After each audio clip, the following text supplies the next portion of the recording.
Lloyd electric एक अच्छा move लेते हुए भी 3.5% की बढ़त अभी दिखा रहा है। लेकिन प्राइवेट बैंक्स में जो अच्छा मूव आ रहा है हरी, आप देखिए एचडीएफसी बैंक के अलावा भी IndusInd bank, ICICI bank, Kotak Mahindra bank, axis bank, सभी में एक स्ट्रॉन्ग मोमेंटम आज के सेशन में बना हुआ है। नियर टर्म के लिहाज से आपको पिक करना चाहेंगे बारिंग एचडीएफसी बैंक? वहां पर तो आपने बताया कि आपके 1600 के टारगेट्स हैं, लेकिन कोई और स्टॉक अभी पसंद है आपको नियर टर्म के लिहाज से? See, if we have to pick, हमको दो स्टॉक्स पसंद है इन दी प्राइवेट बैंक स्पेस। एक है कोटक बैंक एंड फ्रैंकली हम लोग चाहेंगे कि ये एक्सिस का मर्जर नहीं हो, बिकॉज आई थिंक जब बैंक इतना बड़ा होता है ना तो that is generally value destructive. तो हम तो यही चाहेंगे कि ये एक्सिस का बैंक मर्जर नहीं हो, और नहीं होता है तो मेरे ख्याल से इसका वैल्यूएशन और काफी ज्यादा हो सकता है। और दूसरा है आरबीएल बैंक जो रिसेंटली लिस्ट हुआ था, जो मुझे लगता है कि among the new private banks has a great potential at these levels. ठीक है, इस बीच एक और शेयर है फिनोलेक्स केबल, ये भी आज फिर 2.5% ऊपर है। कल इसकी क्लोजिंग बड़ी इंटरेस्टिंग थी, 8% ये शेयर ऊपर बंद हुआ था। इसके अलावा अगर आप देखें, वैसे तो आप निफ्टी के पहले 10 काउंटर्स देखेंगे ना, तो आपको उसमें से 6 तो बैंक के दिखेंगे और प्राइवेट बैंक के दिखेंगे। तो इसलिए आज का जो पहली ब्रेकिंग हमने आपके सामने रखी थी, वो पूरा असर दिखाते हुए ना केवल एक्सिस, कोटक, बल्कि इन सभी के अंदर एक स्ट्रॉन्ग मूव आया है। नाल्को के अंदर एक खबर ये आ रही है कि सरकार इसमें 5% विनिवेश कर सकती है। जो दाम बताए जा रहे हैं वो 63 से 64 रुपए के बीच में है। कल भी शेयर ने एक रिएक्शन तो दिया था, आज भी थोड़ा सा ऊपर है और ये करीब 1 रुपया भी ऊपर आके चल रहा है। ये मॉयल, एनएमडीसी और नाल्को, सरकार इसमें हिस्सेदारी बेचना चाहती है हरी, और ये 5% के आसपास की हिस्सेदारी है, क्योंकि इन तीनों में ही गवर्नमेंट कम से कम 75% स्टेक होल्ड कर रही है। अगर टारगेट पूरा करना है विनिवेश का, तो ये फैसला हो सकता है इसी महीने हो जाए। इन तीनों पे आपकी रिकमेंडेशन, शेयर इस डिसइन्वेस्टमेंट के मूव के साथ चलेंगे या फिर टूट जाएंगे? देखिए, ओवरऑल जो मेटल्स का रुझान है, I think that continues to be extremely positive. तो I don't think that is going to change, और हमारा मानना है कि ग्लोबली जो मेटल साइकिल है that will continue to be positive. Within the stocks you mentioned, we are positive on NMDC, we are positive on MOIL.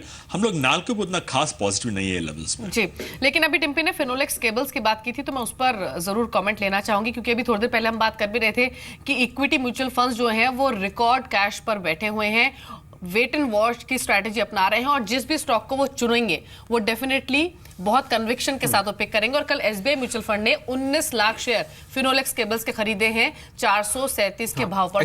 Cable industry ऐसा था कि इस बार इसके जो नंबर्स थे वो बहुत इंपॉर्टेंट आए। आप इन सबका एक 1.5-2 महीने का एक बार चार्ट देखिए। केआई इंडस्ट्रीज, हेवल्स, फिनोलेक्स केबल्स, इन सभी के अंदर हमने स्ट्रॉन्ग मूव आते हुए देखा। ये नंबर्स के बाद, ये इंट्राडे बेसिस पर नहीं, बल्कि आप 2-2 महीने का या 6 महीने का चार्ट देखेंगे, आपको दिखेगा इनमें एक अच्छा खासा मूव आते हुए दिखा। तो फिनोलेक्स पे एक बार दीपाली आप कुछ पूछना चाह रहे हैं? बिल्कुल, कमेंट लेना चाह रहे थे आप। इनफैक्ट हरी कुछ कमेंट करना चाहेंगे? एसबीआई म्यूचुअल फंड ने कल 19 लाख शेयर इसके खरीदे हैं, और बात म्यूचुअल फंड की बाइंग की नहीं, बात इस स्टॉक के ट्रेंड की भी है, जो कि डिम्पी ने भी प्रिसाइसली मेंशन किया। ये इन स्टॉक्स में एक अच्छा रुझान हमने पिछले 1-1.5 महीने में देखा है। मैं फ्रैंकली स्टॉक को बहुत क्लोजली तो ट्रैक करता नहीं होता, I won't be able to give fundamental view, but मैं बिल्कुल सहमत हूं कि इसका जो प्राइस ट्रेंड है काफी पॉजिटिव रहा है, और at least indications we get is that the stock is probably poised for higher levels. But as I said, मैं फंडामेंटली स्टॉक को ज्यादा ट्रैक नहीं करता हूं, so I wouldn't be able to give a very any kind of insights as far as the stock is concerned. ठीक है, इस बीच आप 2 शेयर और देखिए। एक तो जेपी इंफ्राटेक, ये करीब अब 10 रुपए के लेवल को भी पार कर चुका है और करीब 7% की तेजी के साथ है दिन के उच्चतम स्तरों पर। शॉपर स्टॉप जीएसटी का बड़ा बेनिफिशियरी है और यहाँ पे भी करीब 4.5% की मूव है। ये शॉपर स्टॉप या फिर रिटेल सेगमेंट के जो शेयर हैं पिछले 3 दिन से काफ़ी मोमेंटम में है। डी मार्ट का आईपीओ और चर्निंग करेगा इन सभी शेयर्स में, इसलिए शॉपर स्टॉप हो सकता है अंडर वैल्यूड हो। ये करीब अभी 5% ऊपर है। और एक और शेयर देखिए, वो है दावत का, यानी कि एलटी फूड्स। ये भी करीब 4.5% की बढ़त के साथ ट्रेड कर रहा है। यूजली जो थेमेटिक सेक्टर है, शुगर एंड राइस, बहुत दोनों ही अभी भी अच्छा चल रहे हैं, दिन के उच्चतम स्तरों पर हैं। किरण, इसमें से दोनों पे अपना व्यू दीजिए।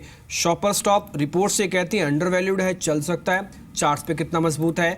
और एलटी फूड्स, इसमें जिनकी भी पोजीशन है, नए टारगेट्स क्या रखें वो? पहले एलटी फूड्स या दावत की बात करें, दावत मुझे लगता है कि बहुत अच्छा चार्ट पैटर्न है, बहुत अच्छे vertical move the, first level of correction खत्म हुआ और वापस एक बार वॉल्यूम्स के साथ ये स्टॉक चल रहा है। जो करेक्शन आई थी करीबन 62 से लेके 52 तक, वो वॉल्यूम बिल्कुल ड्राई हो रहे थे। इसका मतलब क्या था कि सप्लाई नहीं आ रही थी, सिर्फ करेक्ट हो रहा था स्टॉक। अभी ये स्टॉक वापस वॉल्यूम के साथ ऊपर चल रहा है, तो मेरा मानना है कि ये जो नया टॉप था, पहले टॉप था करीबन 61 का, वो इजीली क्रॉस करता नजर आएगा। और मेरा टारगेट अगर मीडियम टर्म देखे अगले 1 महीने 1.5 महीने का, तो 75-80 तक जाने की संभावना इसमें बनती है। दूसरा कौन सा स्टॉक कहा था डिम्पी आपने? मेरा दूसरा शेयर था एक क्वालिटी फूड्स था, और दूसरा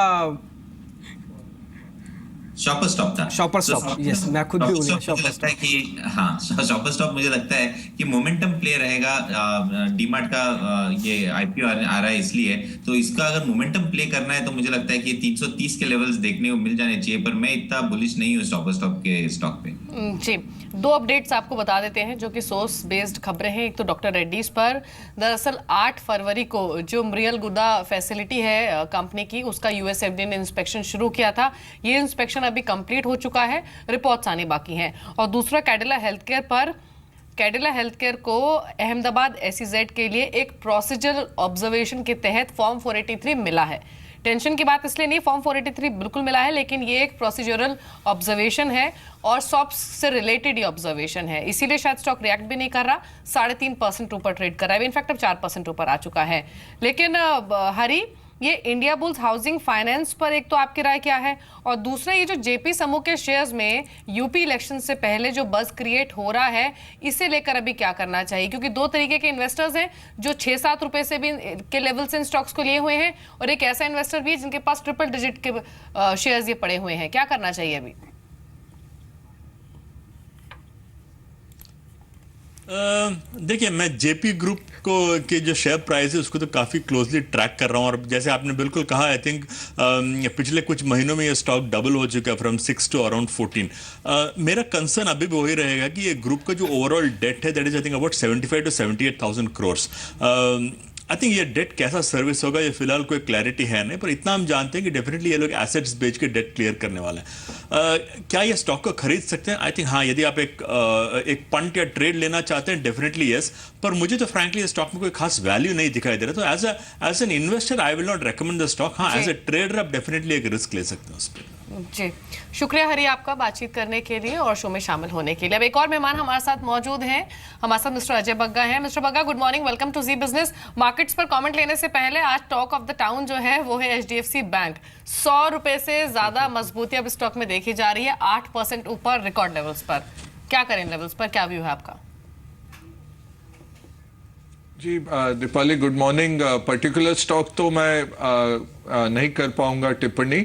बाय सेल बिना कहे हुए यही कहूंगा, एचडीएफसी बैंक का जो कैटलिस्ट रहा कि आरबीआई ने एफआईआईज के लिए खोला, वो 74% का लिमिट रहता है बैंक्स का, और 72% तक आरबीआई रोक लगा देती है कि हमारे से प्री क्लियरेंस लेके करिए। तो ये जो आज खोला है, और इसमें जो बात रहती है दीपाली, जो एडीआर रहता है वो लगभग 1600 रुपये का चल रहा था कल रात को।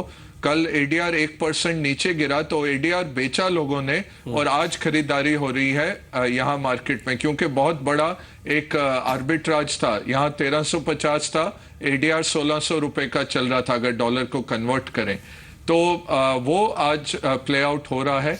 मेरे को लगता है आज शाम तक एफआई का फिर से लिमिट क्रॉस हो सकता है। ये लगता है कि एम्प्लॉय स्टॉक ऑप्शंस जो इशू हुए वो वेस्ट हुए हैं, तो थोड़ा कैपिटल एक्सपैंड हुआ, उसके चलते आरबीआई ने ये विंडो खोली है। तो बाय सेल नहीं कह रहा हूं मैं, बट एक अच्छी बात है जितना लिक्विडिटी बढ़े मार्केट में, और ये दिख रहा है कि क्वालिटी स्टॉक्स के लिए दीपाली एफआईआईज का रुझान अभी भी बरकरार है, और वो जैसे उनको क्वालिटी इशुएंसेस मिलेंगे, और वही हम आईपीओ मार्केट में भी देख रहे हैं कि तेजी है कि जहां पे एफआईआईज को मिल रहा है मौका, हमें पैसा आता दिख रहा है। तो ओवरऑल 3 निष्कर्ष निकालूंगा। एक, हम कहते रहे हैं कि बैंकिंग एनबीएफसी खरीदिए, आज के दिन ने वो दिखा दिया। दूसरा, कल ओपन इंटरेस्ट बहुत बड़ा था बैंक निफ्टी में, और मुझे यही लग रहा था कि ये शॉर्ट्स स्क्वीज होंगे। ये एक इवेंट आ गया, आज बहुत बुरी तरह से शॉर्ट स्क्वीज हुए, इसलिए बैंक निफ्टी 600 पॉइंट भाग गया, ज्यादातर एचडीएफसी बैंक के कारण ही, क्योंकि उसका वेटेज बहुत हाई है। तीसरी बात है कि जैसे इकोनॉमी रिकवरी पाथ पर है, तो मैं अभी भी कहूंगा कि आप बैंक्स खरीदिए, प्राइवेट बैंक्स जो हैं और एनबीएफसीज, ये खरीद के बने रहिए। वैल्यूएशंस जरूर हाई हो जाते हैं, बट आप देखिए डिमांड कितनी है उच्चतम क्वालिटी के स्टॉक्स की। अजय, यही चीज़ मैं आपके आगे बढ़ाना चाहूँगा, क्योंकि पिछले 6-7 महीनों से एफआईज बाजार से थोड़ा दूर हुए हैं। ये तो एचडीएफसी ने क्लियर कर दिया कि अगर इसका क्वालिटी अच्छी है तो एफआईज को आने में कोई दिक्कत है नहीं। मैं यही फेस को आगे बढ़ाना चाहता हूँ। एचडीएफसी के अलावा कौन सा ऐसा सेगमेंट आपको लगता है कि जहाँ पे एफआईज अगर आते भी हैं, देखिए कॉशियस तो हैं, इसमें कोई दो राय नहीं है, उनके पास अपनी इकोनॉमी का प्रेशर भी है और इमर्जिंग मार्केट्स को भी वो बहुत ढंग से कैलकुलेट करते हैं। इंडिया जितना लिक्विडिटी पहले था शायद उतना उनको अभी ना दिख जाए, इसलिए कौन सा सेगमेंट आपको ऐसा लगता है जहाँ पे एफआईज और तेजी से आ सकते हैं एचडीएफसी के अलावा? जी, सबसे बड़ा सेगमेंट डिम्पी, क्योंकि मार्केट में भी 31% का फाइनेंशियल सेगमेंट है, तो वहां तो जरूर आप देखेंगे कि हिस्सेदारी रहेगी।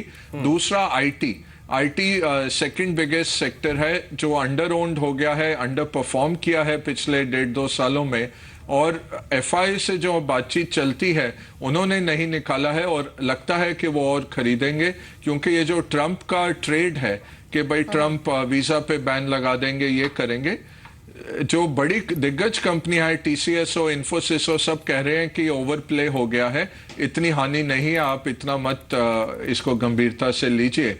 और इनके पास विकल्प हैं कि अगर H1B का $130,000 हो जाती है तनख्वाह, तो वो नॉर्मल अपने जो क्लाइंट है उसके रोल्स पे हायर करेंगे लोगों को।